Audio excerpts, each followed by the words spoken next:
Every time you walk into the room, got me feeling crazy. Shock my heart, boom, boom. Any other boy would stare, but me, I look away, cause you're making me scared. Trying not to breathe, 1, 2, 3. Assalamualaikum warahmatullahi wabarakatuh. Perkenalkan, nama saya Suci Kartika dengan NIM 241705280246. Saya dari kelas TI1B Universitas Sains dan Teknologi Indonesia.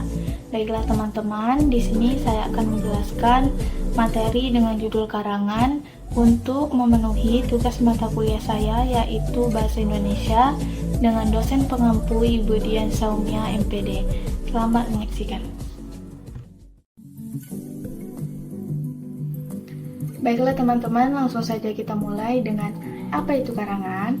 Nah, karangan adalah suatu karya tulis yang disusun menggunakan bahasa yang jelas dan terstruktur.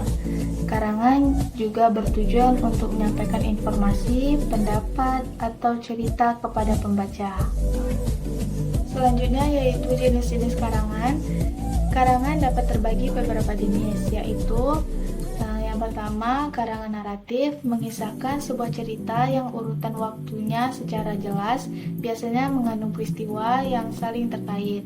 Yang kedua, karangan deskriptif menggambarkan suatu secara rinci, seperti benda, tempat, atau suasana. Yang ketiga, karangan eksposisi menyajikan informasi atau penjelasan tentang suatu topik dengan menekankan pada pendapat pribadi penulis. Yang keempat, argumentatif menyampaikan pendapat atau argumentasi yang bertujuan untuk meyakinkan pembaca agar setuju dengan pendapat penulis. Lanjut yaitu struktur karangan.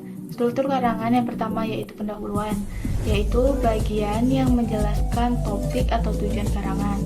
Yang kedua, isi, bagian utama yang berisi penjelasan, argumen, cerita sesuai dengan jenis karangannya. Yang ketiga, yaitu penutup, kesimpulan atau rangkuman dari karangan yang menegaskan kembali tujuan atau pesan yang ingin disampaikan. Selanjutnya yaitu langkah-langkah menulis suatu karangan. Langkah-langkah menulis suatu karangan ada 5, yaitu yang pertama adalah pemilihan tema. Tentukan tema yang sesuai dengan jenis karangan yang akan dibuat. Yang kedua, pengumpulan data. Jika karangan bersifat informatif ataupun argumentatif, kumpulkan informasi yang relevan. Yang ketiga, penyusunan kerangka. Buat kerangka karangan untuk membantu mengatur alur penulisan. Nah, yang keempat, penulisan. Tulis karangan sesuai dengan kerangka-kerangka yang sudah dibuat tadi. Yang kelima, revisi. Setelah selesai kita menulis, lakukan revisi, lakukan pengecekan kembali, lalu perbaiki kesalahan ataupun kekurangan-kekurangan yang terjadi pada suatu karangan. Nah, berikutnya yaitu contoh-contoh karangan. Contoh karangan yang pertama yaitu karangan naratif. Karangan naratif yaitu berisi tentang cerita, pengalaman pribadi, ataupun kisah fiksi yang memiliki alur cerita. Yang kedua, karangan deskriptif, yaitu deskripsi tentang suatu tempat wisata ataupun benda bersejarah. Yang ketiga, karangan eksposisi, penjelasan tentang cara menjaga kebersihan lingkungan. Yang keempat, karangan argumentatif, yaitu pendapat tentang pentingnya menggunakan energi terbarukan. Nah, terakhir yaitu penilaian dalam karangan.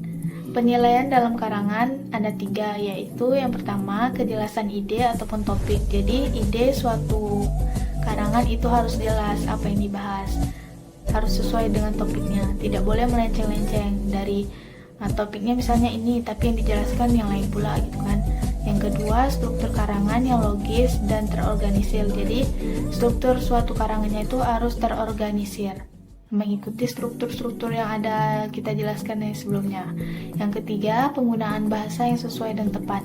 Jadi, penggunaan bahasa dalam suatu karangan itu harus tepat, harus sesuai. Jangan bahasa yang digunakan dalam bahasa sehari-hari.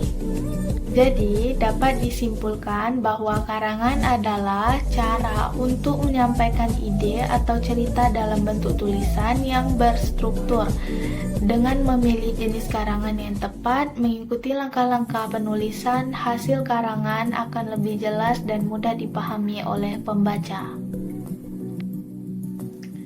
Baiklah teman-teman, sekian presentasi saya tentang karangan. Semoga dapat bermanfaat bagi teman-teman semua.